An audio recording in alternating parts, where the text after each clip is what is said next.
এবারে যেদিকে নজর রাখবো তা হচ্ছে মগরাহাট পশ্চিম, সেখানে প্রার্থী হয়েছেন শামীম আহমেদ। নতুন মুখকেও কিন্তু জায়গা দেওয়া হয়েছে এবারের প্রার্থী তালিকায়। আপনারা দেখতে পাচ্ছেন সেই ছবি, যে সেখানে প্রার্থী তালিকা নাম ঘোষণা হওয়ার পরে কিন্তু আবির খেলে কার্যত উদযাপন করলেন সেখানকার তৃণমূল কংগ্রেসের কর্মীরা। শামীম আহমেদও সেখানে ছিলেন। সেখান থেকে শামীম আহমেদ তিনি প্রার্থী হওয়ার পরে কি প্রতিক্রিয়া দিয়েছেন শুনে নেব।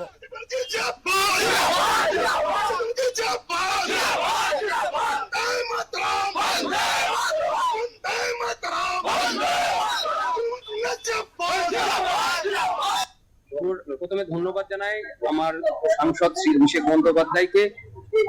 আজকের ওনার দেখেই আমার রাজনীতি শুরু এবং রাজনীতি করা, এবং তার সঙ্গে আমাদের দলনেত্রী মমতা বন্দ্যোপাধ্যায়কে ধন্যবাদ আমাকে মগরাহাট পশ্চিমের তৃণমূল কংগ্রেস প্রার্থী করার জন্য। আমি কোঅর্ডিনেটর ছিলাম মগরাহাট পশ্চিম, ডায়মন্ড হারবার এবং মহেশখালী। মগরাহাটের মানুষের জন্য 24 ঘন্টা ওদের পাশে থাকতে চাই, ওদের সাথে থাকতে চাই। যে কোনো সুবিধা অসুবিধায় ওরা আমাকে 24 ঘন্টা পায়।